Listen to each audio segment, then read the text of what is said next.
first show that Light Opera Works ever did was in 1981, and it was H.M.S. Pinafore, the great Gilbert and Sullivan show.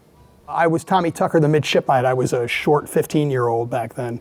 The reason that I was asked to do it was that I had known Phil Krause for a few years before that. He was hired by the Evanston community theater group, the Savoyers, who do Gilbert and Sullivan every year and still have every year since 1965. They hired him, and his experiences with the Savoyers were led directly to the founding, along with Bridget McDonough and Barney Jones of Light Opera Works. And Phil asked me to do H.M.S. Pinafore. That was 149 shows ago, and the Producers is number 150, and the Producers is also my 30th show. Light Opera Works was an opera company back then. The whole niche was doing shows like Gianni Schicchi and Gilbert and Sullivan and Merry Widow and Die Fledermaus, shows like that. And then every once in a while, Phil would get something stuck in his craw and he'd want to do a great American musical that was neglected, like The Golden Apple, which we did in 1995, which is the greatest musical nobody's ever heard of. In 1989, they did Lady in the Dark, the great Kurt Weill, Ira Gershwin piece, and people were chewing their limbs off to get in. There was even an insert in the program saying, to those of you, so glad you got in, because the demand was insane. And every once in a while, he would do one of those, and there would be some nice publicity behind it. The Golden Apple was a show that I consider myself a bit of a musical theater scholar. I was a major, and I have a BA in musical theater from Coe College, Cedar Rapids, Iowa. But I did not know the show at all. I knew Lazy Afternoon, the song Lazy Afternoon, and it's a top 10 score. It's a brilliant show, and everybody should look it up. The first Pinafore was a lot of fun. I remember a lot of kooky stuff going on because you can do a lot of crazy stuff with Gilbert and Sullivan, and that was a lot of fun.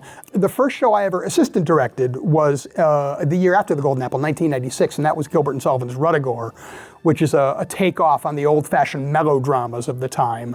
Phil Krause directed it, and he wanted it to look like a Tim Burton film, and it was just a very, very high level of design. Alan Donahue, Shifra Wirtz, Gwen Grossman were the designers, and I assisted Phil on it, and he trusted me with a lot of the scene work while he was working on the chorus. He trusted me with a lot of the scene work, so that was a lot of fun. But in the 90s, like I said, there was that knot of people who did every show, and that was always a lot of fun to see these people that you know and you work well with, and we know how to bounce off each other, and we know how to provide good theater, and again, Phil and Bridget, they always called, and so it was nice to do that. The chance to do shows now, like The Producers, or like Brigadoon, or Fiddler, or Pippin, with full staging and the full theatrical new that these shows have now is really cool. To be able to do La Cage aux Folles in a thrust stage like this, and then to do Pippin in a thrust stage like this, and then to go crazy wild and on The Producers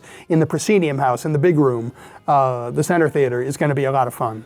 It's been a lot of fun sort of growing up with this company, coming of age with this company. I think the idea of a permanent home for musical theater on the North Shore of Chicago, where you don't have to go into the suburbs like Oak Brook Terrace or Lincolnshire, where they do great work, but the ability to see it in Skokie, which is not far away from the city and not far away from the North Shore at all, is always a plus. And every show that's done out here gets great response, and they always come together. The chance to do full shows with full orchestras and full staging is always a treat, and obviously it's a treat for people to watch and to listen to. We've come out of a unique set of challenges, and we've come out stronger for the most part. But the performing arts have been a little bit wounded in the wake of the pandemic. And nothing thrills me more than being able to come back and do theater live in front of people. To make that unique connection that you don't get with any other kind of art form. You don't get it with movies, you don't get it with television, you only get it with live performance. I would urge anybody who is interested in contributing to the life of the performing arts in the Chicagoland area to give to this theater that is fulfilling this unique mission on the North Shore of providing quality musical theater that's been doing it for over 40 years, and doing it right for over 40 years, I might add.